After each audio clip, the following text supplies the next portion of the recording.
નમસ્કાર વિદ્યાર્થી મિત્રો, હું શૈલેષ ઢોલા આપ સર્વનું ફિઝિક્સ જીનિટના ધોરણ 12ના ચેપ્ટર 12 પરમાણુમાં હાર્દિક સ્વાગત કરું છું. લાસ્ટ લેક્ચર્સમાં આપણે તમામ થિયરીઝ ભણી ચૂક્યા છીએ. તમામ જે સૂત્ર તારવવાના હતા એ તારવી દીધા છે. આ લેક્ચરમાં આપણે જસ્ટ અમુક ટાઈપના દાખલાની પ્રેક્ટિસ કરવાના છીએ. જોકે આમ તો રકમ વાંચીને હવે તમને દાખલા ગણતા થોડાક તમને તો આવડવા જોઈએ, બરાબર. કોઈ દાખલા એવો અટપટો હોય નો ડાઉટ આપણે ગણાવશું અહીંયા, પણ બાકીના દાખલા જે છે એ તમને ટૂંકમાં હવે થોડુંક તો માઇન્ડ ચાલવું જોઈએ કે દાખલા કઈ રીતે થવા જોઈએ અથવા કઈ રીતે દાખલાનો આન્સર આવશે, બરાબર છે. તો આપણે ફટાફટ સ્ટાર્ટ કરીએ. તો રકમ તમને તમારી સ્ક્રીન પર દેખાતી હશે. એમાં લખ્યું છે, કોઈ પરમાણુની nમી કક્ષામાં રહેલા ઇલેક્ટ્રોનનો કેન્દ્રગામી પ્રવેગ શોધો. અને લખ્યું છે આગળ કે બોરના પરમાણુ મોડલનો ઉપયોગ કરવો. ટૂંકમાં એમ કહે છે કે બોરના પરમાણુ મોડલનો ઉપયોગ કરીને કોઈ nમી કક્ષામાં રહેલા કોઈ પરમાણુનો ઇલેક્ટ્રોનનો કેન્દ્રગામી પ્રવેગ શોધવાનો છે આપણે. તો સિમ્પલ આપણને ખબર છે કે શું કરવું પડે. એમાં જે વસ્તુ માંગી છે એનું ઇક્વેશન બનાવો અને એ વસ્તુ ક્યાંથી મળશે એ આપણને ખબર પડી જાય તો દાખલો સોલ્વ થઈ જાય. તો આપણે આવું વિચારી શકીએ જો કે nમી કક્ષામાં રહેલા ઇલેક્ટ્રોનનો કેન્દ્રગામી પ્રવેગ, સૂત્ર બધાને આવડતું હશે. તો કેન્દ્રગામી પ્રવેગ એસી બરાબર શું લખાય? એસી બરાબર બધાને ખબર છે mv²/r. બસ આ જ વસ્તુ છે, બરાબર છે. તો mv²/r, એમાં m શું છે? જે વસ્તુ ગતિ કરે છે, ભ્રમણ કરે છે એનું દળ. v છે એ કેટલી ઝડપથી ગતિ કરે છે, અને r છે કઈ ત્રિજ્યાના માર્ગે ભ્રમણ કરે છે. તો માની લઈએ ભાઈ, ધારો કે ન્યુક્લિયસ એક માર્ગ છે, વર્તુળાકાર માર્ગ. આ થઈ ગયું ન્યુક્લિયસ, અને માનો કે કોઈ ઇલેક્ટ્રોન છે એ v જેટલા વેગથી ગતિ કરે છે r ત્રિજ્યાના માર્ગે, અને કક્ષા છે nમી કક્ષા. કઈ કક્ષા છે? nમી કક્ષા, બરાબર છે. તો હવે આપણે સૂત્ર આવું આવશે, કેન્દ્રગામી પ્રવેગ બરાબર mv²/r. હવે આપણે વિચારવાનું એ રહે કે મને v ક્યાંથી મળે ને મને r ક્યાંથી મળે. તમને જો ડાયરેક્ટ સૂત્ર યાદ હોય, જેમ કે આપણને આનું સૂત્ર ખબર છે. આનું સૂત્ર શું આવશે કે બોરના પરમાણુ મોડેલ અનુસાર કોઈ ઇલેક્ટ્રોન હોય છે nમી કક્ષામાં છે, તો સૂત્ર શું આવશે? n²h²πmze². આપણે આ સૂત્ર તમને સાબિત કરાવેલું છે. હવે તમને ડાયરેક્ટલી એમ આગળ નહીં આવે, કારણ કે કેન્દ્રગામી પ્રવેગ છે, એમ નહીં આવે. ઓકે. તમને ખાલી કેન્દ્રગામી પ્રવેગ માંગ્યો છે તો v²/r આવશે. તો કેન્દ્રગામી બળ માંગે તો આવશે mv²/r, બરાબર છે. તો મને જસ્ટ અહીંયા શું માંગ્યું છે? કેન્દ્રગામી પ્રવેગ માંગ્યો છે, સૂત્ર આવશે v²/r. હવે વાત રહી વેગની, તો v ક્યાંથી મળે? તમને કીધું છે વેગ ક્યાંથી મેળવવાનું. બહુ સિમ્પલ વસ્તુ છે. તો કે ભાઈ ધારો કે ન્યુક્લિયસ છે, કેન્દ્રગામી બળ કેટલું અનુભવ કરે? mv²/r. સામે સપોર્ટ કોણ આવશે? આકર્ષણ બળ. કયું આકર્ષણ બળ? કુલંબી આકર્ષણ બળ. તો સૂત્ર શું આવશે? k/r². આ બધી વસ્તુ ફટાફટ એટલા માટે ચાલે છે કે આપણે ભણી ગયા છીએ. તો અહીંયા ન્યુક્લિયસનું ધારો કે વિદ્યુતભાર છે Ze, ઇલેક્ટ્રોનનું વિદ્યુતભાર E, અને છેદમાં અંતર r². તો આને કરતા બનાવો v² ને, તો v² બરાબર શું આવશે? m જે છેદમાં, તો આવશે અહીંયા kZe². આ r ઉપર આવશે એટલે r છેદમાં જશે /r. આવું થઈ જશે. સૂત્ર મને મળી ગયું. v² kZe²/mr. અથવા અમે કરી શકીએ આપણે v² ઘણી વખત તમને આન્સર કેમાં નહીં આપેલો હોય, પણ 4πε0 ફેરવી નાખીએ આપણે. તો લખાશે અહીંયા Ze² છેદમાં 4πε0 m r. બસ આપણે આટલી કિંમત મૂકવાની છે. આ બંને ઇક્વેશનને ભેગા કરીને આમાં મૂકી દઈએ, તમારો આન્સર આવી જશે. તો જસ્ટ કિંમત મૂકીએ આપણે. માટે એસી બરાબર v² બરાબર આપણે આવશે Ze². Ze²/4πε0 m r. આ કોના બરાબર મૂક્યું મેં? v² બરાબર છે. ભાંગ્યા r છે ને, તો ભાંગ્યા r કરશો હજી તો શું થઈ જશે? અહીંયા r² થઈ જશે. તો મૂકીએ, થોડુંક હજુ વ્યવસ્થિત કરી નાખીએ. એસી Ze² છેદમાં 4πε0 m આવશે r². r² ક્યાંથી મળશે? અહીંથી. તો આપણી પાસે r ની કિંમત હોય તો r² શું મળશે? r² બરાબર અહીંયા આવશે, કરો ભાઈ બાજુ વર્ગ, n⁴ h⁴ ε0². અહીંયા π²m²z² e⁴. આ મને મળી ગયા r². અને એ r²ની કિંમત અહીંથી લઈને આપણે અહીંયા મૂકવાની છે. તો મૂકી દઈએ. આ Ze² વાળો આખું પદ એમ રાખો, 4πε0 m, અને r² છે ને એને આખું ઊંધું સ્ટેપ મૂકવું પડશે ને, કારણ કે 1/r² છે. સૂત્ર શું આવશે? આખું ઊંધું કરીને લખી નાખવું છે. π²m²z² e⁴ divided by n⁴ h⁴ ε0². દાખલો એકદમ ઇઝી છે. આ સ્ટેપ મોટા આવે છે, મોટા મોટા સ્ટેપથી આપણને કંઈ ફરક પડે નહીં, કારણ કે મેન વસ્તુ આપણને ખબર છે. એક તો આ સૂત્ર અને વેગ કઈ રીતે મળે, તમને ડાયરેક્ટલી વેગનું સૂત્ર યાદ હોય બરાબર, અહીંથી જો કે કરાવેલું છે બરાબર, બધું કરાવેલું જ છે, એ યાદ હોય ડાયરેક્ટ મૂકવાનું છે. પછી સ્ટેપ ગમે એટલા મોટા આવે એનાથી આપણને કંઈ ફરક પડતો નથી બરાબર. હવે જસ્ટ સાદુરૂપ આપીએ તો જો અહીંયા e square into e raise to 4 થઈ જશે e રેસ ટુ 6 બરાબર છે. આગળ વધીએ, એક તો ઝેડ ને ઇન્ટુ ઝેડ સ્ક્વેર થઈ ગયું છે ઝેડ ક્યુબ. તો આ બેનો વહીવટ પૂરો. ઉપર પાઈ સ્ક્વેર છે તો નીચે પાઈ છે પાછળ, ઉપર એક પાઈ વધશે, ઉપર એમ સ્ક્વેર નીચે એમ, તો અહીંયા એક એમ વધશે બરાબર, એક હજુ એમ વધશે. આગળ વધીએ આપણે, ઝેડ તો વહીવટ થઈ ગયો, ઈનો વહીવટ થઈ ગયો, અહીંયા ફોર બાકી રહેશે તો 4 રહેવા દો એમને. પાઈનો વહીવટ થઈ ગયો, epsilon 0 into epsilon 0 square, epsilon 0નો ઘન બરાબર છે. આગળ વધીએ એમનો વહીવટ થઈ ગયો, આવશે અહીંયા h ની 4 ઘાત ને n ની 4 ઘાત. આ તમારો જવાબ.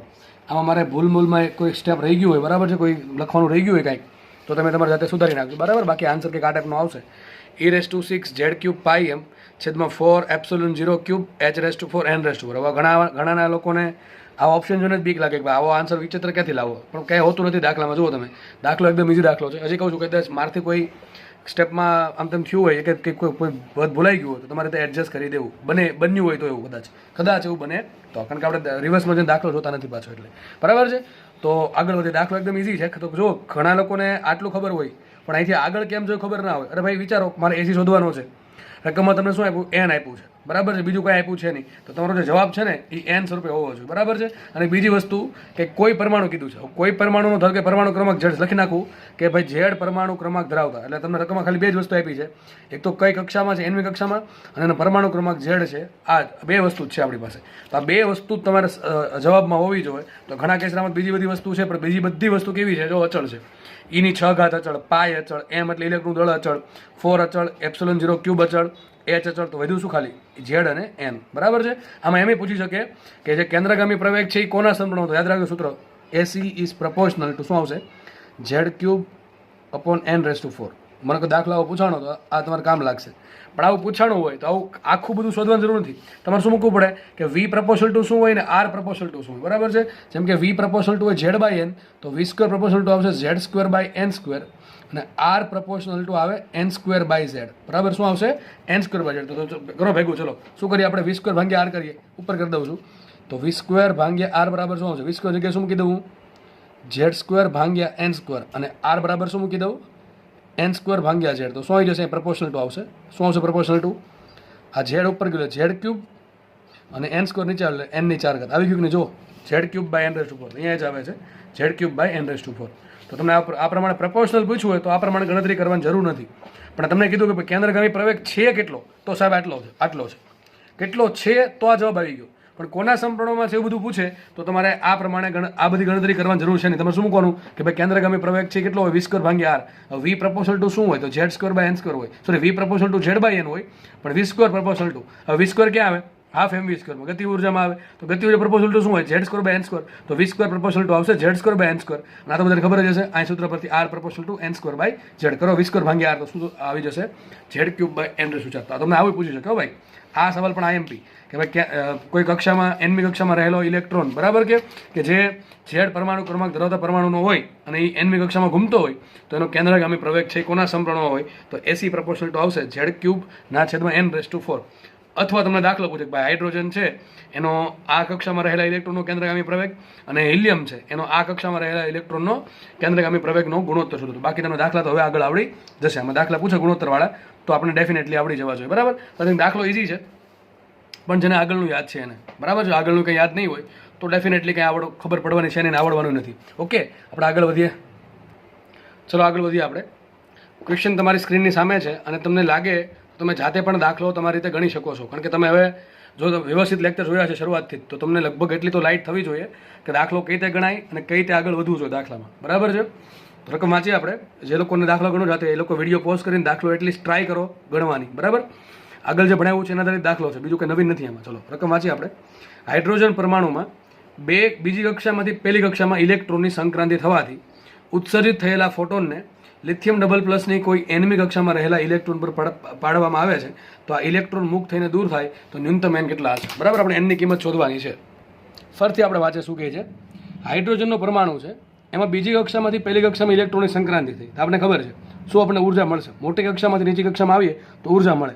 આ જે ઉર્જા મળે છે કોને આપણે આપી? લિથિયમ ડબલ પ્લસને આપી. લિથિયમ ડબલ પ્લસની કોઈ એનમી કક્ષામાં ઇલેક્ટ્રોન હતો, આપણે એને આપી. તો આ ઇલેક્ટ્રોન શું થયું? આ ઇલેક્ટ્રોન મુક્ત થઈ ગયો. મુક્ત થઈ ગયો એટલે શું થાય? ન્યુક્લિયસના બંધનમાંથી છૂટા પડી ગયો. મતલબ શું થાય ભાઈ? ન્યુક્લિયસ છોડીને દૂર થઈ ગયો, મતલબ કે એનું આયનીકરણ થઈ ગયું. તો આ ન્યૂનતમ એનની કિંમત કેટલી હશે એ આપણે શોધવાનું છે. બરાબર છે. ચલો આપણે ફટાફટ દાખલો ગણીએ તો શું કહે છે જુઓ. પહેલાં આપણે શોધવું પડશે કે બીજી કક્ષામાંથી પહેલી કક્ષામાં ઇલેક્ટ્રોન આવે તો કેટલી ઉર્જા મળે. બરાબર છે. અથવા કેટલી તરંગ લંબાઈનું આપણને ફોટોન મળે. અને એ તરંગ લંબાઈ આપણે કોને આપશું? આ લિથિયમ ડબલ પ્લસના કોઈ એનમી કક્ષામાં રહેલા ઇલેક્ટ્રોનને આપણે આપી દઈશું. બરાબર. ઓકે, દાખલો ગણીએ તો આપણે પહેલાં એ જોઈએ કે હાઇડ્રોજન પરમાણુમાં બીજી કક્ષામાંથી પહેલી કક્ષામાં સંક્રાંતિ થાય તો તમે દાખલો બે રીતે ગણી શકો. કેટલી ઉર્જા મળે એનાથી દાખલો ગણી શકો, અથવા કેટલી તરંગ લંબાઈ આપણને મળશે. અને એ જે તરંગ લંબાઈ મળશે ફોટોનની, બરાબર છે, એ આપણે કોને આપી દઈશું? લિથિયમને આપણે આપી દઈશું. બરાબર. લિથિયમ ડબલ પ્લસના એનમી કક્ષાના ઇલેક્ટ્રોન. ચલો આપણે પહેલાં નક્કી કરીએ કે હાઇડ્રોજન પરમાણુમાં જો બીજી કક્ષામાંથી પહેલી કક્ષામાં સંક્રાંતિ થાય તો તરંગ લંબાઈ શું મળે? તો સૂત્ર આપણને ખબર છે, 1/λ = RZ² કૌંસમાં 1/ નાનું એનો વર્ગ માઇનસ 1/ બીજું મોટાનો સ્ક્વેર. આવું થશે. મુખ્ય કિંમત માટે 1/λ R એમ રાખીએ. ઝેડ આપણે મૂકશું હાઇડ્રોજન માટે 1નો વર્ગ. અહીંયા શું આવશે? 1 - 1/4. 1માંથી ચોથો ભાગ છે તો શું વધે? હજી ત્રીજો ભાગ વધે ચોથાનો. બરાબર ને? તો R ઇન્ટુ આવશે 3/4. રસારી લો તો એ જ આન્સર આવશે. તો આપણે ટૂંકમાં 1/λ મળી ગયું. 1/λ શું આવશે? 3R/4. અને આને ઊંધું કરી નાખો તમને શું મળશે? લેમડા મળી જશે. પણ લેમડાનું કોઈ કામ છે નહીં. હવે આ જે આપણને 1/λ મળ્યું, કે જે લેમડા મળ્યું એ આપણે કોને આપ્યું? લિથિયમને આપ્યું. બરાબર છે. અહીંયા જે આપણને શું થયું કે બીજી કક્ષામાંથી પહેલી કક્ષામાં ઇલેક્ટ્રોન આવ્યો હાઇડ્રોજનનો, તો આપણને લેમડા તરંગ લંબાઈનું શું મળે? ચલો લેમડા કેટલો આવશે? લેમડા બરાબર 4R/3. આ તરંગ લંબાઈનું શું મળશે? ફોટોન મળશે. શું મળશે? ફોટોન ઉત્સર્જિત થશે. ક્યાંથી? હાઇડ્રોજનમાંથી. તો આ જે ફોટોન ઉત્સર્જિત થયો આપણે કોને આપ્યો? આ જે ફોટોન ઉત્સર્જિત થયો છે એ આપણે કોના પર સંપાદ કર્યો? બરાબર છે. એ આપણે સંપાદ કર્યો એટલે કે કોને ઉર્જા આપી? લિથિયમ ડબલ પ્લસના એનમી કક્ષામાં રહેલા ઇલેક્ટ્રોનને. કોને આપી? લિથિયમ ડબલ પ્લસના એનમી કક્ષામાં રહેલા ઇલેક્ટ્રોનને આપણે ઉર્જા આપી છે. તો મુખ્ય કિંમત વિચારો, લિથિયમ ડબલ પ્લસ છે એનમી કક્ષામાં ઇલેક્ટ્રોન હોય એને આ ઉર્જા મળે છે. તો શું થયું? લખી નાખું છું. ઇલેક્ટ્રોન કઈ કક્ષામાં છે? એનમી કક્ષામાં. લખીએ આપણે લિથિયમ ડબલ પ્લસ માટે. ચલો શું છે? એનો ઇલેક્ટ્રોન એનમી કક્ષામાં છે. હવે એના પર આપણે શું કર્યું? આ જે ફોટોન છે એ આપાત કર્યો. કેટલી તરંગ લંબાઈનો? લેમડા બરાબર 4R/3 અથવા 1/λ = 3R/4 હોય એવો આપણે ફોટોન આપાત કર્યો. તો શું થયું? લિથિયમ ડબલ પ્લસનો જે એનમી કક્ષામાં જે ઇલેક્ટ્રોન હતો એ ક્યાં ગયો? હવે ઇલેક્ટ્રોન મુક્ત થઈ ગયો. મતલબ કે મુક્ત થઈ ગયો એટલે કે ન્યુક્લિયસના બંધનમાંથી છૂટી ગયો. આને શું કહેવાય? આયનીકરણ કહેવાય. મતલબ ક્યાં જશે? ઇન્ફિનિટીની કક્ષામાં. ક્યાં જશે?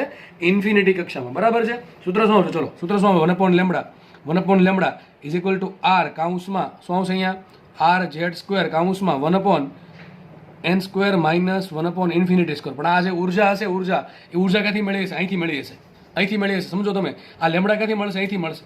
બરોબર કે નહીં? લેમડામાં ખબર ન પડે તો ભાઈ એમ વિચારો કે આ કંઈક ફોટોન હશે પછી કેટલી ઉર્જા હશે? hc/λ. કેટલી હશે? hc/λ. અથવા કેટલી હશે? 12400/λ ઇલેક્ટ્રોન વોલ્ટ એંગસ્ટ્રોમમાં. બરાબર. આટલી ઉર્જા હશે. અને આટલી ઉર્જા આપણે આને આપીએ છીએ. કોને આપીએ છીએ? લિથિયમને આપીએ. કોને આપણે આપી? લિથિયમ ડબલ પ્લસના એનમી કક્ષામાં ઇલેક્ટ્રોન. તો શું થયું? ઇન્ફિનિટીમી કક્ષામાં ગયો. બરાબર છે. તો ઇન્ફિનિટીમી કક્ષા માટે જરૂરી ઉર્જા કેટલી? એ જે જરૂરી ઉર્જા હશે એ ક્યાંથી મળે છે? ફોટોનમાંથી. એટલા માટે બી સરખાઈ દીધી છે. શું કર્યું છે? મેં સરખાઈ દીધી છે. અહીંયા મેં તરંગ લંબાઈનો સહારો લીધો છે. તમે લ્યો ધારો તો તમે ઉર્જા પણ શોધી શકો, પણ કંઈ ફરક પડે નહીં. બરાબર. વસ્તુ એકની જ છે. બરાબર. અહીંયા જે ફોટોન છે એ આપણે ડાયરેક્ટલી મૂકી દીધો. ટૂંકમાં આ જે ઉર્જા ક્યાંથી મળે? ફોટોનમાંથી.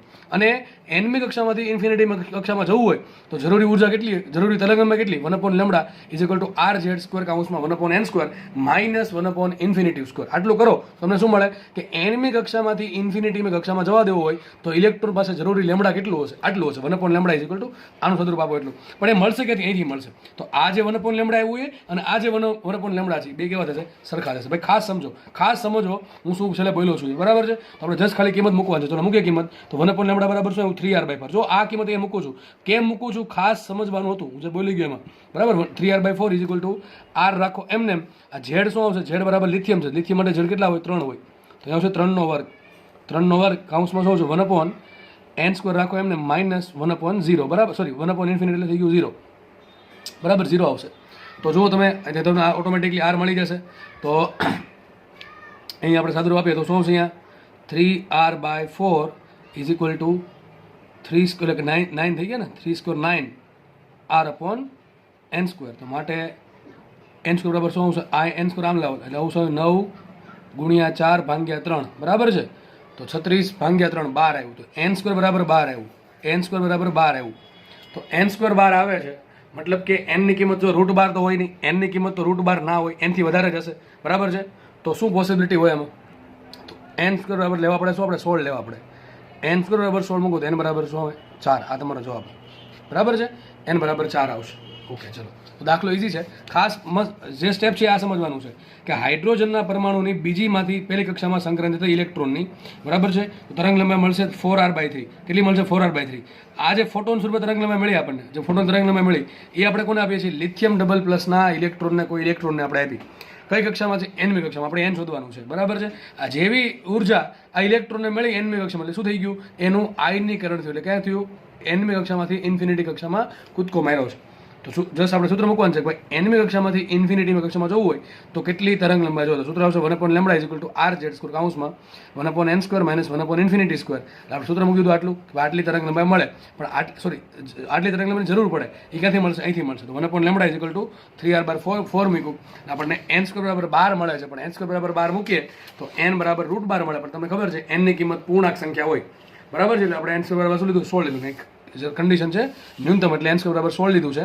ઓકે, એટલે n બરાબર 4 આવશે. ઓકે, આપણે આગળ વધીને દાખલો ઇઝી છે. આઈ થિંક દાખલો ઇઝી છે. ખાસ આ સ્ટેપ મહત્વનું છે કે આની ઉર્જા અહીંયા આપવાની છે. બસ આટલી ખબર પડી ગઈ તો દાખલો સોલ્વ થઈ જાય. આગળ વધીએ આપણે.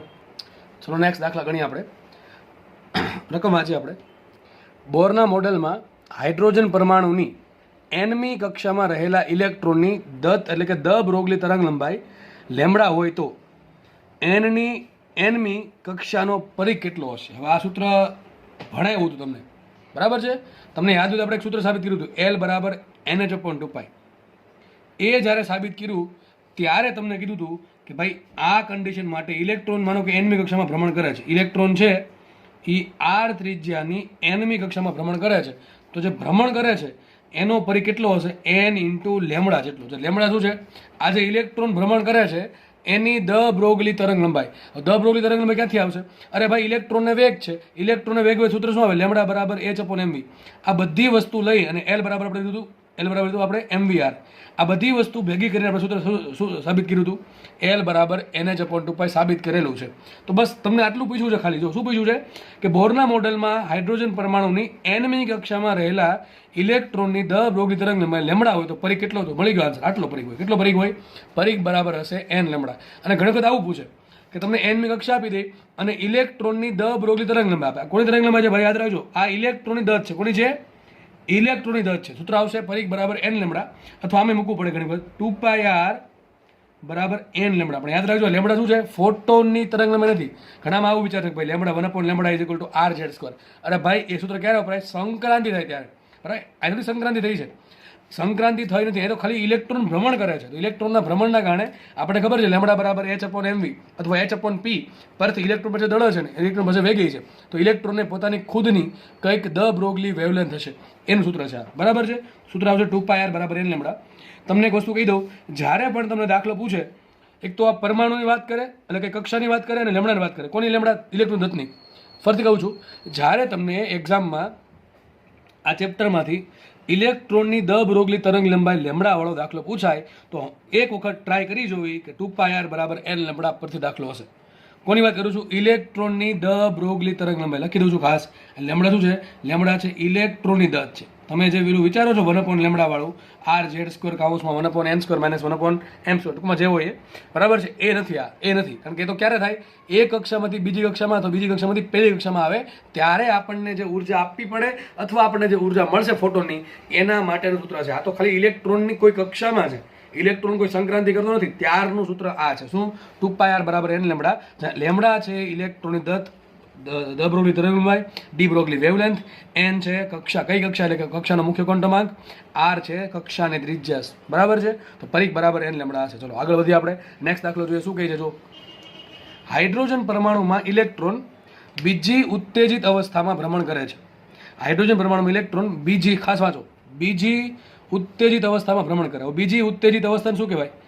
n બરાબર 3. શું કહેવાય? n બરાબર 3. તો બીજી ઉત્તેજિત અવસ્થાને કહેવાશે n બરાબર 3.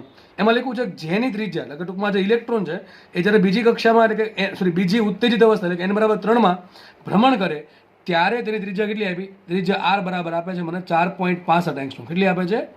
4.65 એંગસ્ટ્રોમ. તો ક્વેશ્ચન શું છે? તો આ ઇલેક્ટ્રોનની દસ જણાવો. ચલો અહીંયા જે કીધું હતું એ જ દાખલો પૂછી દીધો મેં. જો મેં શું કીધું તમને હમણાં કે જ્યારે તમને દાખલો પૂછાય કે ભાઈ પરમાણુ, એક તો તમને ખબર કેમ પડે પરમાણુ જૂથનો દાખલો છે, એક તો તમને n આપેલો હોય જો આના પરથી, એક તો n આપ્યું હોય મુખ્ય ક્વોન્ટમ આંકની વાત હોય અને ઇલેક્ટ્રોનની કોઈ કક્ષાની ત્રિજ્યાની વાત હોય ત્યારે યાદ આવે જોઈએ કે ચેપ્ટર નંબર 12નો દાખલો છે. ફરીથી કહી દઉં છું, જ્યારે તમને રકમમાં મુખ્ય ક્વોન્ટમ આંક nની કંઈક વાત કરી હોય, ઇલેક્ટ્રોનની ભ્રમણની ત્રિજ્યાની વાત કરી હોય, એના વેગની વાત કરી હોય કે એના કોણીય વેગમાનની વાત કરી હોય, બોરનું મોડેલ એવો શબ્દ હોય, તરત લાઇટ થઈ જવી જોઈએ કે આ ચેપ્ટર 12નો દાખલો છે, ધોરણ 12ના.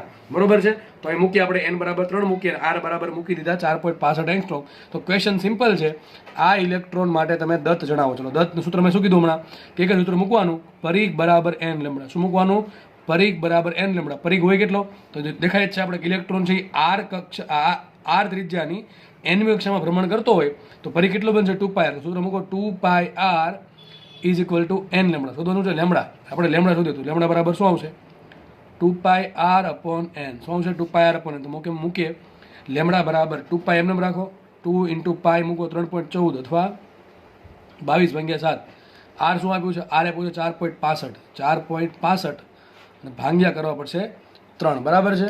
તો તમારો આન્સર આવશે, ખબર નહીં શું આવે, કેલ્સી વગર આપણે યુઝ કરીએ તો આમ કંઈક કરી શકીએ. આ 4.65 × 2 કરવાનું છે ને પહેલાં 4.65 × 2 કરી નાખીએ તો 65 દુ થશે એ 1.3. બરાબર ને? 65 દુ 130 એટલે થશે 1.3 ના 4 દુ 8 થઈ જશે 9.3. તો કંઈક આવું આવશે 9.3 × 3.14 ભાંગ્યા 3. હવે જો આનો છેદ ઉડાડીએ આપણે 1 થી, પણ અહીં ઉપર 0.14 છે એટલે 1 પોઈન્ટ સમથિંગ એક આવશે ને. બરાબર છે? 1.4 તેરી 12 એટલે લગભગ 0.5 લઈ લો, 1.05. બરોબર કે નહીં? તો 9.3 × 1.05 કરો તો 9 × 9 અને થોડુંક આગળ વધારે આપણે 9.5 લખી નાખું. બરાબર? શું લખી નાખું છું? 9.5 જેવું લખું છું. 9.5. બરાબર? અને શેમાં આન્સર આવશે? એંગસ્ટ્રોમમાં. કારણ શું એંગસ્ટ્રોમનું? અરે આપણને ત્રિજ્યા જે આપી એમ શેમાં આપી? એંગસ્ટ્રોમમાં આપી. ટૂંકમાં કંઈક આવો કંઈક આન્સર હશે આની આસપાસ. એક્ઝેક્ટ આપણે ખબર નહીં શું આન્સર હોય. તો લેમ્બડા બરાબર લગભગ 9.5 થી થોડુંક ઓછું રહેશે મારા મતે. બરાબર? તો લેમ્બડા બરાબર 9.3 × 1.05 કરશો એટલે લગભગ તમને આવો કંઈક આન્સર આવજો. તમારો જવાબ આવી ગયો. આપણે જવાબનું કંઈ કામ નથી, આપણે આનું કામ છે સૂત્ર કયું વાપરવું. બરાબર છે? બાકી આંકડા તો ફેરવીને તમને ગમે આપી દેશે. ઓકે, આપણે કંઈ ફરક પડે નહીં. તો ખાસ અહીંયા જોવાનું છે કે જ્યારે તમે ઇલેક્ટ્રોનની દત્તની વાત કરે સૂત્ર કયું આવશે? પરિઘ બરાબર n લેમ્બડા. એટલે એક સાથે દાખલા સરખા એટલા માટે ગણાવો કે મગજમાં બેસી જાય આરામથી. બરાબર છે? તો 2πr બરાબર n લેમ્બડા આપણે યુઝ કરવાનું હતું. ઓકે, આગળ વધીએ આપણે. બરાબર છે? આગળ વધીએ અને અહીંયા ગણતરી છે તમારે તે કરી દેવી તમને જે પણ સારી લાગતી હોય. બરાબર? આવા જે આન્સર છે ને, આવા આન્સર ખાસ પાયવાળા અથવા આ ટાઈપની ગણતરીના, એમાં ડાયરેક્ટલી ઠેકડો મારવાનો ઓપ્શન પર. ઓપ્શનમાં શું ઓપ્શન આપેલા છે? બરાબર? તમને એક જ ઓપ્શન આપ્યો છે જે 9 સમથિંગ વાળો હશે, બાકીના ઓપ્શન બધા અલગ જ હશે. એટલે ઓપ્શન પરથી ખબર પડે કે આપણે ગણતરી કેટલી એક્યુરેટ કરવાની છે. મને ખબર નહીં કે આનો આન્સર શું આવે. આપણે ગણતરી આરામથી કરી શકીએ કે આનો બેનો આ ગુણાકાર શું થાય. બરાબર છે? પણ આપણે એમાં ટાઈમ વેસ્ટ કરવો નથી. હજી કહું છું તમારે પણ આવું જ કરવાનું છે. પણ જેટલું સ્માર્ટ વર્ક કરશો એટલા જ માર્ક્સ આવશે. કારણ કે તમારી એક્ઝામ જે આપવાની છે ને એ 3 કલાકમાં આપવાની છે, પાકું છે. તમને કોઈ 3 કલાકથી એક વધારે સેકન્ડ પણ નહીં આપે, એ પણ યાદ રાખજો. અને ખાસ જીવડા એમ તો એક્ઝામ કોમ્પ્યુટરમાં હોય છે એટલે ઓટોમેટિકલી એ સબમિટ થઈ જશે જેવી 3 કલાક થશે એટલી. અને 3 કલાકમાં અમે નીટનું પેપર ખેંચી જ લેશે. એટલે જે પણ એક્ઝામ આપવાનું છે 3 કલાકમાં આપવાનું છે. એટલે આપણે સ્માર્ટ વર્ક કરવાનું છે. અને ઘણા લોકો હજી આવી ટેવ હોય આમ કરવા બેસે 9.3 × 1.05 જે પણ કાંઈ હોય એ. બરાબર છે? હવે આવું કરવામાં સમય શું કામ વેસ્ટ કરવો? ખાસ આપણને ખબર પડી કે ભાઈ આવેનો ગુણાકાર કે 9 સમથિંગ કંઈક આવે, 9.5 કે એનાથી વધારે કંઈક ઓછો કે કંઈક હશે, આપણને એક્ઝેક્ટલી ખબર છે નહીં. બરાબર? અથવા 9.3 થી થોડોક વધારે આવશે. જે પણ આવતો હોય 9.5, 9.6, 9.4, 9.7, 9.8 જે પણ હોય આઈ ડોન્ટ નો. બરાબર? પણ એટલી ખબર પડે કે આવો ઓપ્શન ગોતી લેવાનો. 4 ઓપ્શન આપ્યા છે એમાંથી કયો આન્સર 9 સમથિંગ છે. માનો કે બધા ઓપ્શન આવા છે 9.5, 9.4, 9.3, 9.7. બરાબર? આવા ઓપ્શન છે તો ખબર પડે કે આપણે ગણતરી થોડીક વ્યવસ્થિત કરવાની છે. બાકી પણ આવું બનશે જ નહીં. ખાસ નીટમાં જીમાં તો લગભગ બનશે નહીં. ગુજરાત બોર્ડમાં આવું બને કે તમારી પાસે કેલ્સી હોય. બરાબર છે? એમાં લગભગ આવું નહીં બને એક્ઝેક્ટલી. તો પણ ટૂંકમાં તમને ઓપ્શન જે આપ્યા હશે એ ઘણા દૂર હશે. મોસ્ટ ઓફ ધી કેસમાં rare of the rare case ક્યારેક કોઈ સટકેલ મગજનો વ્યક્તિ આવી ગયો હોય, ઓપ્શન સેટ કર્યા હોય તો ક્યારેક વળી એને બહુ નજીક ઓપ્શન સેટ કર્યા હોય છે. બાકી તો આવું બહુ ઓછું બનશે. હું તો એમ કહું બનશે જ નહીં ક્યારેક. બરાબર છે. ગણતરી કેટલી હદ સુધી કરવી એ હજી ખબર ન પડે તો ભાઈ હકીકત તમારો સમય ઘટી શકે એવું છે. કાં તમારે તુક્કો મારવો પડે પછી. અને તુક્કો મારો, આટલું બધું યાદ રાખો, 2 વર્ષ યાદ રાખો, બરાબર એની પ્રેક્ટિસ કરીએ, ચેપ્ટરની સૂત્રપોથી બનાવીએ, એ પછી વાંચીએ, અને સિમ્પલ આવી ગણતરીના કારણે સમય ઘટે કે માર્ક જાય એવું આપણે પોસાય એમ જ નથી. બરાબર છે, એવું પોસિબલ જ ના થવું જોઈએ. આના કારણે આપણે સમય ઘેટો. બરાબર, તો એવું ક્યારે થાય કે જ્યારે તમે ગણતરી તો કરતા શીખો અને સ્માર્ટ ગણતરી કરો. ગણતરી કરવાની છે સ્માર્ટલી. ઓકે, ચલો આઈ થિંક હું જે કહું છું તમને સમજ પડી ગઈ હશે હું શું કહેવા માંગુ છું. ખાસ ઓપ્શન પર ધ્યાન આપવું. ગણતરીઓ જ્યારે આવે ત્યારે ઓપ્શન જોઈ લેવા. બરાબર, આપણે આગળ વધીએ. હવે નેક્સ્ટ દાખલો જોઈએ આપણે. શું કહે છે જો, હિલિયમ પ્લસ પરમાણુમાં, હિલિયમ પ્લસ આયન આવશે અહીંયા, આયન કરી નાખજો ને. હિલિયમ પ્લસ આયનમાં કઈ સંક્રાંતિમાં સૌથી વધુ આવૃત્તિવાળો, અથવા એમ પૂછે તમને વધુ ઉર્જાવાળો, અથવા એમ પૂછે સૌથી ઓછી તરંગ લંબાઈવાળો ફોટોનનું ઉત્સર્જન થશે. ફરીથી તમને ક્વેશ્ચન કહી દઉં છું. શું કહે છે? હિલિયમ પ્લસ છે એની કઈ સંક્રાંતિમાં તમને, નીચે 4 ઓપ્શન આપ્યા છે, ABCD 4 ઓપ્શન છે. કઈ સંક્રાંતિમાં તમને સૌથી વધુ આવૃત્તિવાળો, અથવા તો શબ્દ એવો હશે સૌથી વધુ ઉર્જાવાળો, અથવા તો શબ્દ એવો હશે સૌથી ઓછી તરંગ લંબાઈવાળા ફોટોનનું ઉત્સર્જન થશે. તમારી પાસે 4 ઓપ્શન છે, 2 થી 1, 1 થી 2, 6 થી 2 અને 2 થી 6. હવે આ 4 ઓપ્શન જોઈને 2 ઓપ્શન તો આમને જ નીકળી જાય. કેમ આમ નીકળે સર? અહીંયા મને એવું કીધું છે કે ફોટોનનું ઉત્સર્જન થવું જોઈએ. હવે આપણને ખબર છે બોર મોડેલમાં આપણે ચેપ્ટરના એન્ડ પર આવી ગયા, આપણને હવે એટલી તો ખબર હોવી જોઈએ કે ફોટોનનું ઉત્સર્જન ક્યારે થાય, એટલે કે ઉર્જા આપણને મળે ક્યારે સામેથી, કે જ્યારે ઊંચી કક્ષામાંથી નીચી કક્ષામાં સંક્રાંતિ થાય. તો જ્યારે ઇલેક્ટ્રોન નીચી કક્ષામાંથી ઉપરની કક્ષામાં જાય ત્યારે તો આપણે ઉર્જા આપવી પડે છે સામેથી. બરાબર, ત્યારે સામેથી આપણે ઉર્જા આપવી પડે છે. ત્યારે ઉત્સર્જન ન થાય, ત્યારે ઉર્જાનું શોષણ થાય. શું થાય? ઉર્જાનું શોષણ. યાદ રાખજો, નીચી કક્ષામાંથી ઉપરની કક્ષામાં જાય ત્યારે ઉર્જાનું શોષણ થાય. બરાબર, ત્યારે આપણને શોષણ વર્ણપટ મળે.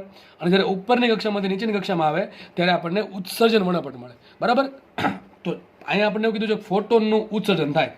તો આ ઓપ્શન તો ન જ આવે.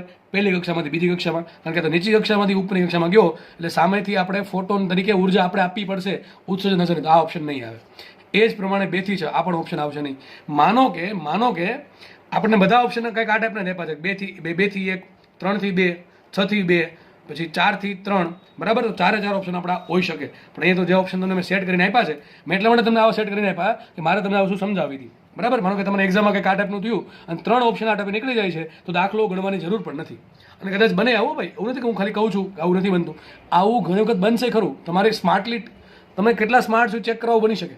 બરાબર છે, તો ક્યારેક આવું બનતું હોય કે તમને કીધું હોય ઉત્સર્જન થાય છે ને, અહીંયા કક્ષા તમને આપી હોય નીચેમાંથી ઉપર, તો એ ઓપ્શન કાઢી નાખવાના. અને ત્રણેય માનો કે આ પ્રમાણે નીકળી જતા હોય તો જે વૈધો ટીક કરી દેવાનો. બરાબર છે, એ હંમેશા ઉપર નીચે હશે.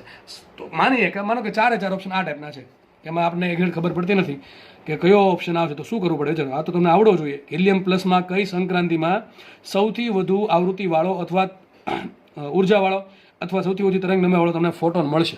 બરાબર છે, સૂત્ર કયું આવે? આપણે બે સૂત્ર છે મોસ્ટલી આમ તો 1/λ ઇઝ ઇક્વલ ટુ RZ² કાઉન્સમાં 1/NI² માઇનસ 1/NF². આ એક વસ્તુ થઈ. બરાબર છે, હવે જુઓ તમે 1/λ જેમ વધુ 1/λ જેમ વધુ તેમ આવૃત્તિ F વધારે. બરાબર કે નહીં? અને ઉર્જા એ પણ વધુ. સમજ પડાય કે નહીં? સમજો ખાસ. કારણ શું? લેમડા પ્રપોઝલ ટુ 1/F અથવા F પ્રપોઝલ ટુ 1/λ અથવા બરાબર કે નહીં? આમ લખો કે આમ લખો, બધું હરખું જ છે. તમે જુઓ 1/λ જેમ વધારે. હવે શું કરવાનું? બરાબર છે, તમે શું કરવાનું? R એમને રહેવા દેવાનું. ઝેડ કેટલા આપ્યા? ઝેડ મૂકા હિલિયમ પ્લસ, ત્રણે બધા હિલિયમ પ્લસ જ છે.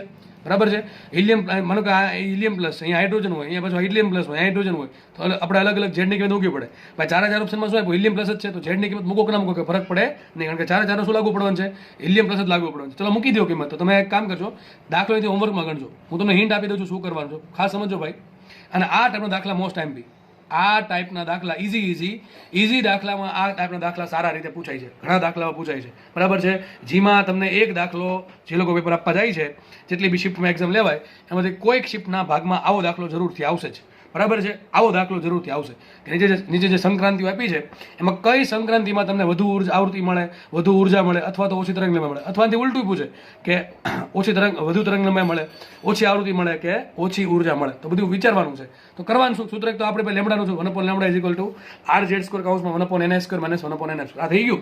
હવે શું કરવાનું? જો હવે તમને બધી સંક્રાંતિમાં એક જ પરમાણુ આપ્યો હોય ને તો ઝેડની કિંમત મૂકી શકો એક.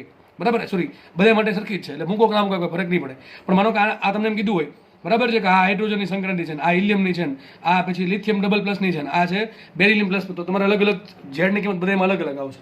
બરાબર, એક દાખલો મેં એવો કરાયો હોય છે, તમે ચોપડો ચેક કરજો. બરાબર, હાઇડ્રોજન ડ્યુટેરન વાળો, બરાબર, એમાં છે તો ઝેડની કિંમત મૂકી દેવાની. પછી શું કરવાનું, ઓપ્શન ચેક કરવાના.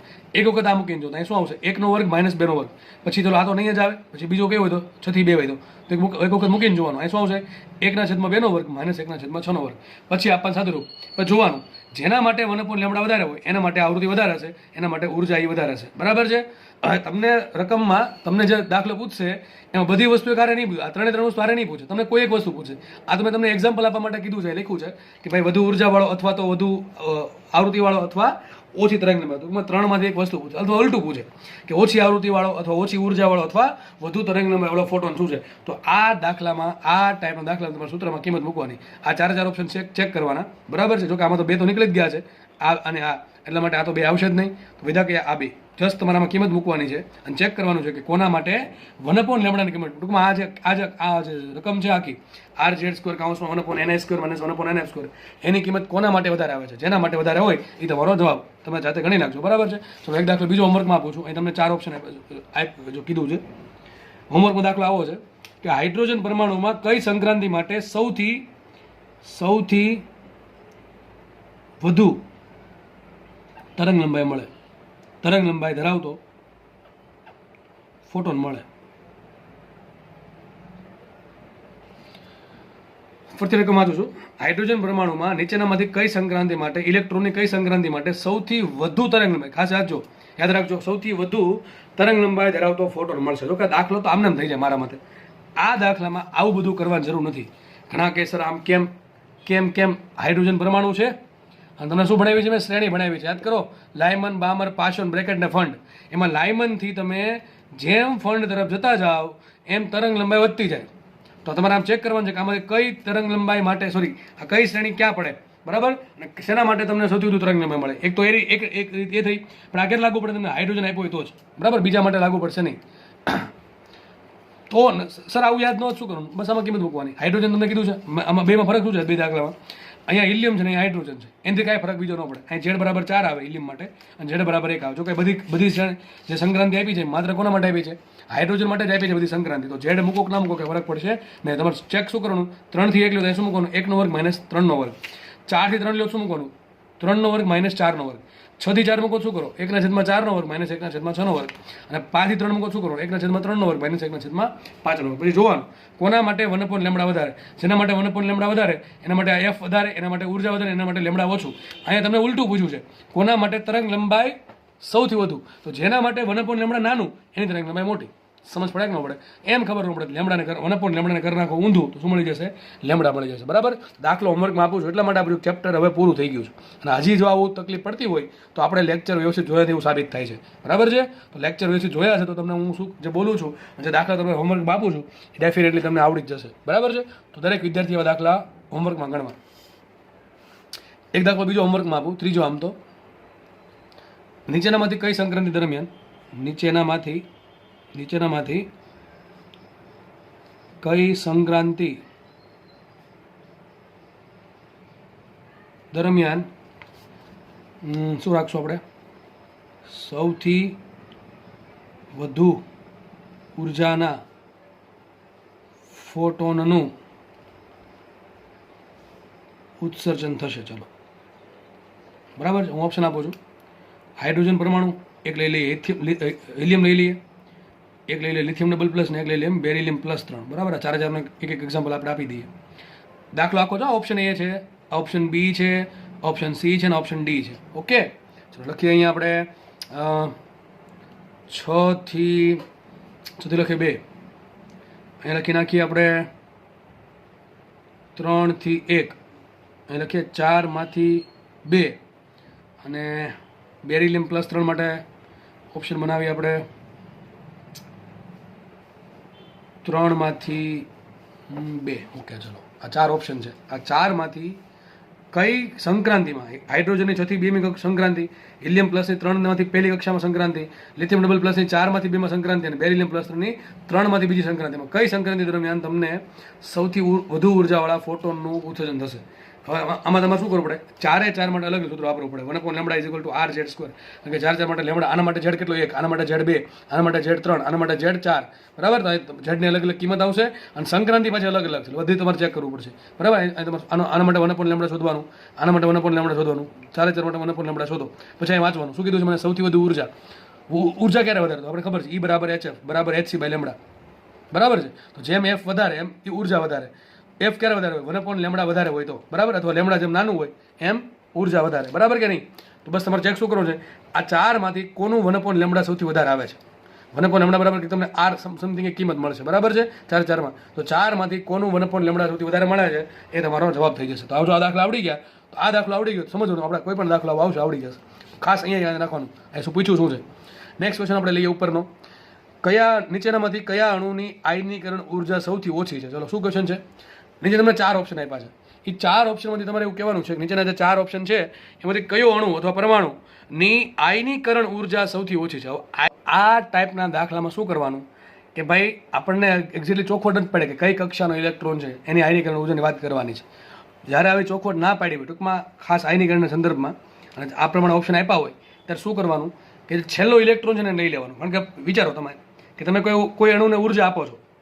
તમારે ભાઈ બહુ મોટો અણુ છે, મોટો અણુ ઇન ધ સેન્સ ઓફ એમાં ઘણા બધા ઇલેક્ટ્રોન છે, તમે એને ઉર્જા આપો છો. તો ઉર્જા આપો છો તો પહેલામાં પહેલો કયો ઇલેક્ટ્રોન દૂર રાખી જાય ન્યુક્લિયસથી? છેલ્લી કક્ષાને, પહેલી કક્ષા, આ બીજી કક્ષા, આ ત્રીજી કક્ષા, આવી અલગ અલગ કક્ષાઓ છે. બરાબર છે? તો સૌથી પહેલા કયો ઇલેક્ટ્રોન દૂર ભાગી જાય ન્યુક્લિયસથી? છેલ્લો ઇલેક્ટ્રોન. કોણ દૂર જાય? છેલ્લો ઇલેક્ટ્રોન. તો આપણે શું જોવાનું છે કે આપણે જે 4 ઓપ્શન આપ્યા છે એમાંથી કોને હું ઉર્જા આપું, ટૂંકમાં 4 હજારમાંથી કયા તત્વો માટે, કયા અણુ માટે સૌથી એનો જે છેલ્લી કક્ષાનો ઇલેક્ટ્રોન જે છે, બરાબર, ટૂંકમાં વેલેન્સ ઇલેક્ટ્રોન, એ વેલેન્સ ઇલેક્ટ્રોનને ઓછી ઉર્જા એ ટૂંકમાં ન્યુક્લિયસના બંધનમાંથી છૂટો પડી જાય. તો સિમ્પલ આનો આન્સર એવો હોય કે જે ઇલેક્ટ્રોન ટૂંકમાં જેટલો ન્યુક્લિયસથી દૂર એટલો એ વધારે છૂટો પડી શકે. તો તમારે શું કરવાનું ખબર છે? આવા ઓપ્શનમાં જો અહીંયા ખાલી 8 ઇલેક્ટ્રોન છે, બરાબર છે, અહીંયા 7 ઇલેક્ટ્રોન છે, આ નજીકની કક્ષામાં હોય. અહીંયા જો 55 ઇલેક્ટ્રોન છે. કેટલા છે? 55. એટલે બહુ દૂર હશે ને 55 ઇલેક્ટ્રોન જે પણ હશે, બરાબર છે ને? અહીંયા 18 ઇલેક્ટ્રોન જ છે. ટૂંકમાં તમારે કરવાનું શું ભાઈ? જે સૌથી મોટો પરમાણુ ક્રમાંક જેનો હોય ને ટીક કરી દેવાનું. બરાબર? એક્ઝેક્ટલી આ. અને બીજી વાત, આમાં આપણે પેલું સૂત્ર વાપરી નહીં શકીએ En બરાબર -13.6 Z² ભાગ્યા n². આ ક્યારે લાગુ પડે? બોરના અધિતર્કને લાગુ પડે. અને બોરનો અધિતર્ક શું હતો? બોરનું મોડેલ શું હતું કે ભાઈ એક જ ઇલેક્ટ્રોન હોવો જોઈએ. એ તો ઘણા 55 ઇલેક્ટ્રોન છે, અહીંયા 8 ઇલેક્ટ્રોન છે, 7 ઇલેક્ટ્રોન છે, અહીંયા 18 ઇલેક્ટ્રોન છે. એટલે આપણે આ સૂત્ર પ્રમાણે ગણતરી નહીં કરવી પડે. આપણે સિમ્પલ શું કહેવાય કોમન સેન્સનો ઉપયોગ કરીને આન્સર ટીક કરવો પડે. બરાબર છે? તો કોમન સેન્સ એવું કહે છે કે આનો 55 ઇલેક્ટ્રોન જે સૌથી દૂરની કક્ષામાં છે, આના 8 ઇલેક્ટ્રોન ઘણા નજીક હશે ન્યુક્લિયસની, આ 7 ઇલેક્ટ્રોન ઘણા નજીક હશે, આ 18 ઇલેક્ટ્રોન ઘણા નજીક હશે, અને અહીંયા જે CS છે, બરાબર, જેનો પરમાણુ ક્રમાંક 55 છે, એનો જે 55 ઇલેક્ટ્રોન છે છેલ્લી કક્ષામાં, એ ઘણો દૂર છે ન્યુક્લિયસથી, એટલે એ આરામથી દૂર જઈ શકે. જો કે આ દાખલામાં તો ચોખવટ પાડવી પડે કયા ઇલેક્ટ્રોનની વાત કરે છે. એ કંઈ વાત નથી કરી. એટલે આપણે કોની વાત કરી લીધી? વેલેન્સ ઇલેક્ટ્રોનની. કોની વાત કરી? વેલેન્સ, એટલે કે છેલ્લી કક્ષાની ઇલેક્ટ્રોનની વાત કરી છે. બરાબર છે? તો જ્યારે આટનો દાખલો આવે ત્યારે તમારે શું કરો? જો કે આવા દાખલા મોસ્ટલી કેમિસ્ટ્રી પૂછતા હોય છે, બાકી ફિઝિક્સમાં તો કંઈક લોજિક હોય તો દાખલો પૂછે. બરાબર કે નહીં? તો તમારે કરવાનું, તમારે ટૂંકમાં શું કરવાનું છે? પરમાણુ ક્રમાંક જેનો વધારે ટીક કરી દેવાનું. બરાબર? In short. બાકી આમાં કંઈ સૂત્ર તમે વાપરી ના શકો એક્ઝેક્ટલી. આવા બધા સૂત્ર આપણે જે પણ અત્યાર સુધી ચર્ચા કરી છે એ સૂત્ર અહીંયા લાગુ નહીં પડે. કારણ કે એ કોને લાગુ પડે? બોરના પરમાણુ મોડેલ લાગુ પડે. અને બોરનું પરમાણુ મોડેલ માત્ર એક જ ઇલેક્ટ્રોનનું બનેલું છે. બરાબર છે? ઓકે, તો જ લાગુ પડે, બાકી લાગુ પડશે નહીં. આપણે આ સૂત્ર આધારિત દાખલાનો આન્સર નહીં આપી શકીએ. -13.6 Z² ભાગ્યા n². તો જસ્ટ સિમ્પલ તમને શોર્ટકટ આપું કે ભાઈ જે પરમાણુ ક્રમાંક જેનો સૌથી વધારે હોય એ તમારે ટીક કરી દેવાનો. જો કે મેં કીધું એ પ્રમાણે આવા ક્વેશ્ચન્સ કેમિસ્ટ્રીમાં પૂછાતા હોય છે. ફિઝિક્સમાં કંઈક શું કહેવાય સૂત્ર હોય અથવા લોજિક હોય તો દાખલા પૂછે, પણ ક્યારેક ભાઈ કોઈ આવી ગયો હોય પેપર સેટર તો આ ટાઈપનો દાખલા પૂછી નાખે, આપણને વાંધો આવવો જોઈએ નહીં. બરાબર? આગળ વધીએ આપણે. નેક્સ્ટ દાખલો જોઈએ આપણે. શું કહે છે દાખલો? હાઇડ્રોજન પરમાણુમાં ઇલેક્ટ્રોન nમી કક્ષામાંથી n-1મી કક્ષામાં, બરાબર, જેટલો ક્વોન્ટમ ધરાવતી કક્ષામાં સંક્રાંતિ કરે તો જે ઉત્સર્જિત થતા વિકિરણની તરંગ લંબાઈ છે એ પ્રપોર્શનલ ટુ n⁻x, આવૃત્તિ છે એ n⁻y હોય. તો ટૂંકમાં આપણે x ને y શોધવાના છે. ચલો, અને રકમમાં એવું કીધું છે કે n is very very very very greater than 1 છે. શું કહે છે? જો માનો કે એક ન્યુક્લિયસ છે અહીંયા, એનાથી બહુ દૂર, ઘણી દૂર એક કક્ષા છે, nમી કક્ષા. કઈ કક્ષા? સોરી, આપણે માનો કે nમી કક્ષા છે, આ કક્ષા nમી કક્ષા છે. Just a minute. બરાબર?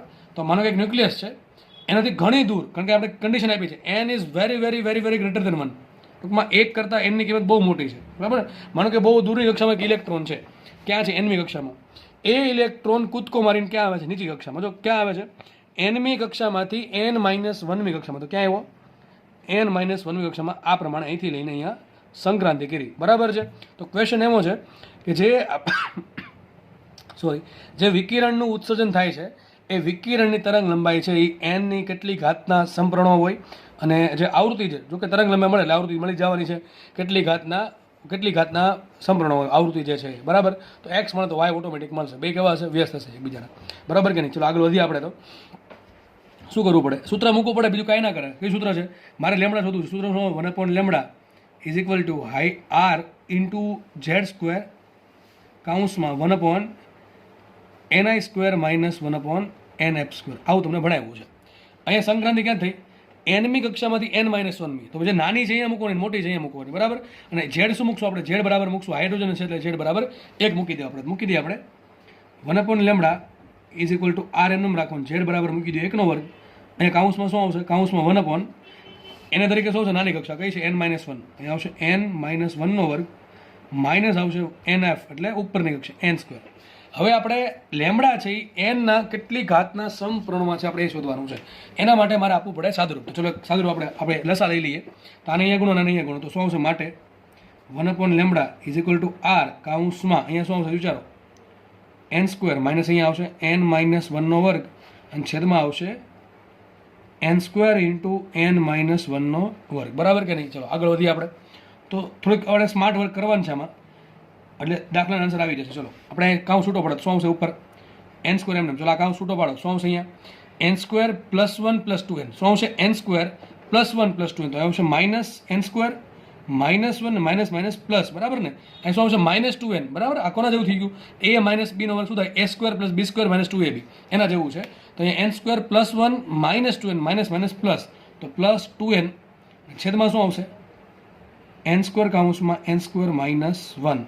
તો આપણે સાદુરૂપ આપણે શું આવશે? 1 lambda is equal to r એમ રાખો, નીચે લખો માટે 1 lambda is equal to r રાખીએ એમને. આ n સ્ક્વેર ઉડી ગયા, ઉપર શું વધે? 2n-1. શું વધે? 2n-1 ને છેદમાં શું આવશે? n square into n square minus 1. હવે બુદ્ધિ વાપરવાની છે. હવે બસ તમારી બુદ્ધિ વાપરવાની છે. જો કે આમાં આપણે દ્વિપ્રદીપ પ્રમેયનો ઉપયોગ કરીને દાખલો ગણી શકીએ, પણ એમાં બધું બહુ જરૂર છે નહીં.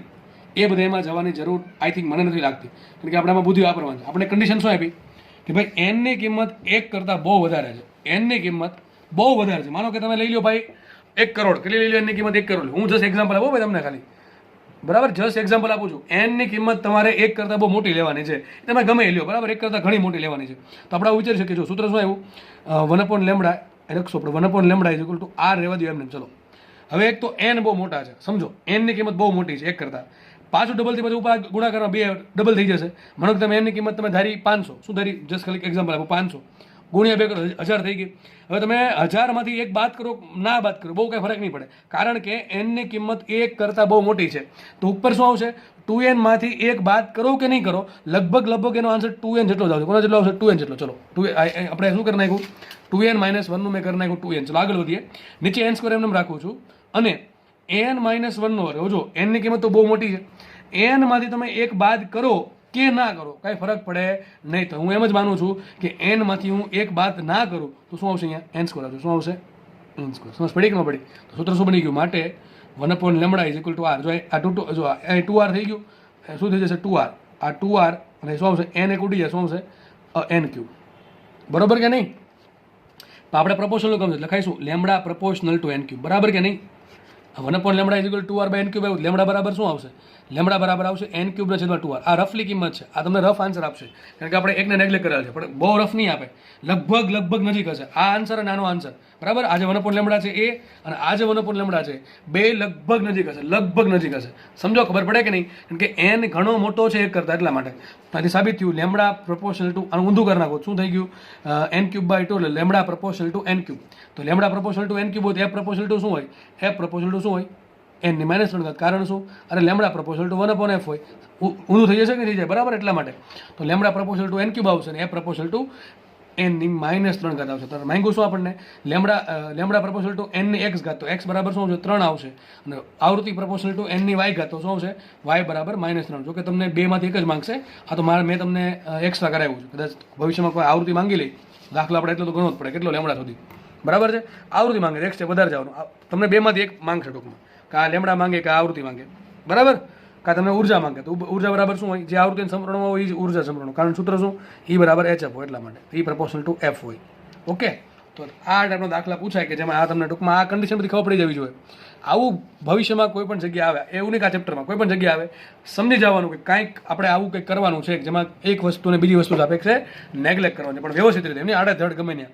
ઓકે, ચાલો આપણે આગળ વધીએ. તો નેક્સ્ટ દાખલો શું કહેજો, કોઈ ઇલેક્ટ્રોન ન્યુક્લિયસ તરફ K/R મુજબના આકર્ષણ બળ અનુભવે છે. કોઈ ઇલેક્ટ્રોન છે એ ન્યુક્લિયસ તરફ K/R જેટલું આકર્ષણ બળ અનુભવે છે.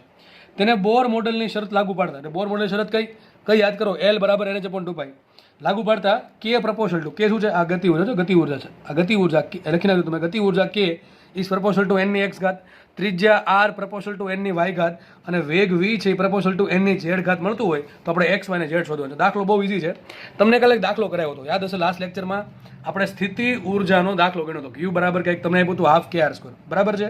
તમને શું કીધું હતું ત્યારે, કે તમને બળ સ્થિતિ ઉર્જા આપી, એના પછી શોધવાનું બળ મળી ગયું, પછી એ બળને શું કરવું તમારે, જસ્ટ કેન્દ્રગામી બળ સાથે સરખાઈ દેવાનું, એટલે તમને કંઈક રિલેશન મળતા થશે. હવે આ દાખલામાં શું છે, આ દાખલામાં તમને સ્થિતિ ઉર્જા નથી આપી, એની જગ્યાએ ડાયરેક્ટ બળ આપી દીધું. લાસ્ટ દાખલો કરાવવામાં શું હતું, સ્થિતિ ઉર્જા આપી હતી, સ્થિતિ ઉર્જાનું આપણે શું કર્યું હતું, વિકલન કરીને આપણે શું લાવ્યા હતા, બળ લાવ્યા હતા. પણ અહીંયા તમને ડાયરેક્ટલી શું તમને આપી દીધું છે, બળ આપી દીધું છે. તો જસ્ટ આપણે મૂકવાનું છે, બરાબર છે, કે ભાઈ માનો કે આ વર્તુળ છે, એટલે કે ભાઈ ઇલેક્ટ્રોનની કક્ષા, ધારો કે R ત્રિજ્યાની કક્ષા છે, nમી કક્ષા, કઈ કક્ષા, nમી કક્ષા છે, આમાં ઇલેક્ટ્રોન ભ્રમણ કરે છે, તો એના પર આકર્ષણમાં કેટલું લાગે છે, K/R. કેટલું આકર્ષણ લાગે, K/R. આ બાજુ લાગે છે બળ K/R. ભ્રમણ કરતું બીજું બળ લાગતું હોય કયું, mv²/r, બરાબર કે નહીં. તો આ બે બળ જ્યારે સંતુલિત થાય ત્યારે તો જ વસ્તુ વર્તુળાકાર માર્ગમાં ભ્રમણ કરતી હોય, બરાબર. તો જસ્ટ ખાલી સરખાવવાનું છે બસ. લાસ્ટ લેક્ચરના દાખલામાં જે વસ્તુ કરી હતી સેમ વસ્તુ અહીંયા કરવાની છે, બસ આટલી ખબર પડે તો દાખલો કોઈ બી આવો પૂછે આવડી જવો જોઈએ, બરાબર છે. તો નોર્મલી આપણે શું હોય, કયું બળ લાગે, ન્યુક્લિયસનું બળ લાગે, કયું, K/Q1 Q2/R². કયું બળ લાગે, પેલું ન્યુક્લિયસનું આપણે જે વિદ્યુત બળ છે, કુલંબીય બળ, એ લાગતું હોય, પણ એ આપણને નથી આપ્યું રકમમાં. શું આપણને આપ્યું છે, K/R જેટલું બળ લાગે. કંઈ નહીં, આપણે જે આપ્યું એ મૂકી દેવાનું, બરાબર. તો શું મૂકશું અહીંયા, K/R ઇઝ ઇક્વલ ટુ આપણને બળ આપ્યું છે એના બરાબર શું મૂકશું, mv²/r. કેમ ખબર પડે, રકમ જોઈને. અહીંયા મારે ગતિ ઉર્જા શોધવાનું છે, મારે વેગ શોધવાનું છે.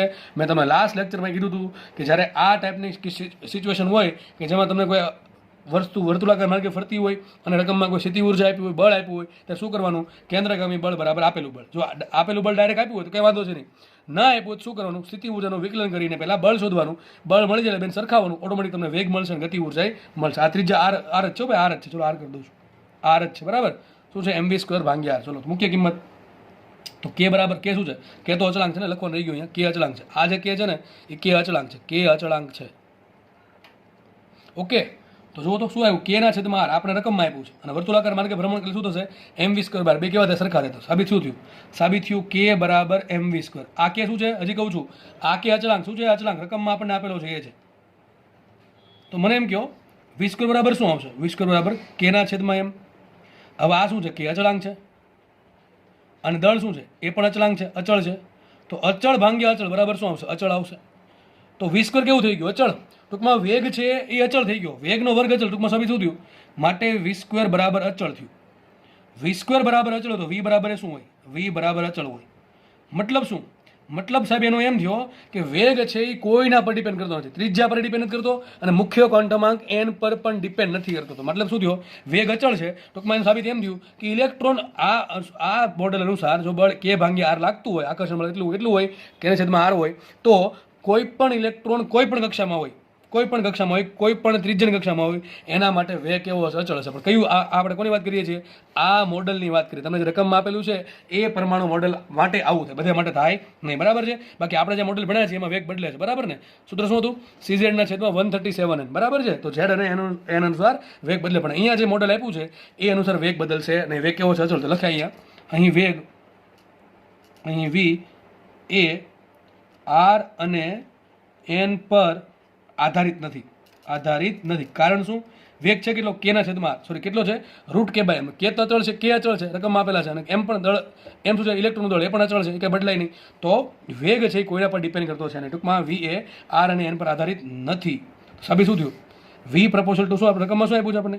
વી પ્રપોઝલ ટુ એન ની ઝેડ કહેતો. ઝેડ શું હોય? અરે ભાઈ ઝેડ બરાબર 0 હોય. કારણ શું ઝેડ બરાબર 0?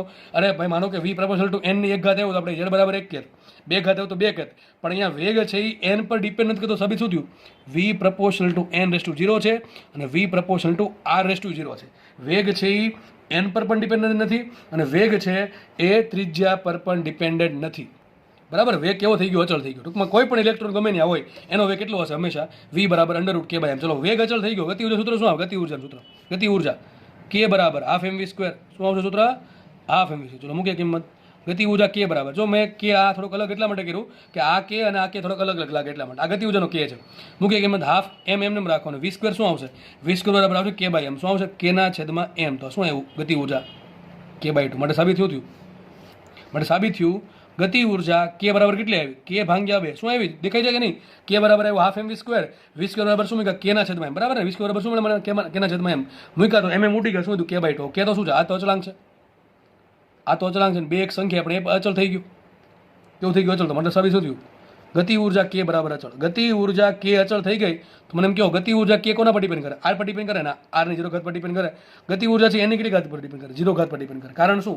કારણ એ છે સાહેબ કે ગતિ ઉર્જા અચળ છે. કારણ કે સૂત્ર શું આવ્યું? કે ભાગ્યા 2 આવ્યું. ગતિ ઉર્જા આ સૂત્ર અનુસાર બળ લાગતું આકર્ષી બળ, તો ગતિ ઉર્જા આવશે કે બરાબર કેના છેદમાં 2. તો ગતિ ઉર્જા અચળ થઈ ગઈ. પણ ડેફિનેટલી છે ભાઈ, વેગ અચળ હોય અને દળ તો બદલાતું નથી, તો વેગ અચળ તો ડેફિનેટલી ગતિ ઉર્જા અચળ જ આવવાની. સૂત્ર શું આવે? હાફ એમ વી સ્ક્વેર. એટલા માટે સમજ પડે કે ન પડે? તો ચલો અહીં શું કીધું છે? ગતિ ઉર્જા કે પ્રપોર્શનલ ટુ શું કહે છે? એક મિનિટ. ગતિ ઉર્જા કે પ્રપોઝલ ટુ એન ની એક્સ ઘાત. હવે એન ની કેટલી ઘાત પર ડિપેન્ડ કરે? 0 ઘાત. તો આપણને એક્સ બરાબર શું મળ્યા? 0 મળ્યા. તો ઝેડ બરાબર પણ 0 આવશે અને એક્સ બરાબર પણ 0 જ આવશે. કારણ કે ગતિ ઉર્જા અને વેગ બે અચળ છે, કોઈના પર ડિપેન્ડ કરતા છે નહીં. વધુ શું? ત્રિજ્યા. ચલો ત્રિજ્યા ક્યાંથી લાવશું? ચલો વિચારો, ત્રિજ્યા ક્યાંથી લાવશું? અરે યાદ કરો, ત્રિજ્યા અને એનને ક્યાંથી ભેગા કરવાના? મેં તમને એક શોર્ટકટ કીધી હતી. મેં તમને કીધું હતું કે યાદ રાખજો, ભવિષ્યમાં કામ લાગશે. શું કીધું મેં? કે મારે ત્રિજ્યા અને એનને ભેગા કરવા છે. અરે ભાઈ એક જ વસ્તુ લાગુ પડે. બોરનો અધિતક શું કહે? કોણીય વેગમાન. કોણીય વેગમાન શું હોય? એલ બરાબર NH/2π. બસ આનો યુઝ કરવાનો છે. બરાબર છે કે નહીં? તો ભવિષ્યમાં યાદ રાખજો, જ્યારે પણ તમારે ત્રિજ્યા આર અને મુખ્ય ક્વોન્ટમ એન બેન ભેગા કરવાનું શું કરવું પડે? એલ બરાબર NH/2π બરાબર શું યાદ રખાય? MVR. મને એમ કહો સાબિત શું થયું આના પરથી? આર બરાબર શું આવશે? આર બરાબર એન એમને રાખો, બાકી શું વધશે? H/2π × MV વધશે કે નહીં વધે? હવે હું છે ને આગળ લખતો નથી, તમને સમજાવી દઉં. જુઓ મેં શું કરું? આરને કરતા બનાવ્યા તો MV ક્યાં ગયું? છેદમાં ગયું. તો અહીં શું આવશે? NH/2π MV. બરાબર છે? મને કહ્યું એચ કેવા? અચળ. આ પદ આખું અચળ. આ 2π એમ કેવા? અચળ કે નહીં? બરાબર ને? 2π એમ કેવા? અચળ જ. બરાબર છે? 2π એક સંખ્યા છે ને, એમ શું છે? ઇલેક્ટ્રોન દળ. હવે મને એમ કહો વી શું છે? વી આપણા જે કેસ આ દાખલો છે એમાં વેગ પણ કેવો અચળ છે? વી કેવો છે? અચળ છે. આને પણ શું થઈ ગયું? અચળ થઈ ગયો. ટૂંકમાં આખું પદ કયું? H/2π MV. નોર્મલ કેસમાં છે ને વી અચળ ન હોય. નોર્મલ કેસમાં આપણે જે મોડેલ ભણ્યા છે, બરાબર છે, એક્ઝેક્ટલી જે મોડેલ છે બોરનું, એમાં વી અચળ નથી. પણ અહીંયા આપણે જે દાખલો આપણને આપ્યો છે એમાં વી અચળ છે. તો મતલબ આખું પદ અચળ છે. સાબિત શું થયું? R proportional to N. હવે R proportional to N, R ની કેટલી? એન ની કેટલી ઘાત હોય? એક ઘાત હોય. આર પ્રપોર્શનલ શું થાય? આર છે એ એન ની એક ઘાતના સમપ્રમાણમાં છે. તો સાબિત શું થયું? R proportional to N raise to હોય તો વાય બરાબર શું આવશે? વાય બરાબર 1 આવશે. તો આ તમારો જવાબ થઈ ગયો. તો યાદ રાખજો, દાખલા આવા ગમે એટલા બનાવીને તમને ગણાવું એનો કંઈ મતલબ નથી. એક ને એક વસ્તુ આવે છે. તમને સ્થિતિ ઉર્જા આપી હોય તો ડાયરેક્ટ શું કરો? એનું વિકલન કરીને બળ મેળવો. જે બળ આવે એને MV² આ રીતે સરખાઈ દો. તમને વેગનું પૂછવું હશે, ગતિ ઉર્જાનું પૂછે, ત્રિજ્યાનું પૂછે, કોઈ પણનું પૂછે, બરાબર? દાખલો હંમેશા આ પેટર્નમાં જ આગળ વધશે. ઓકે.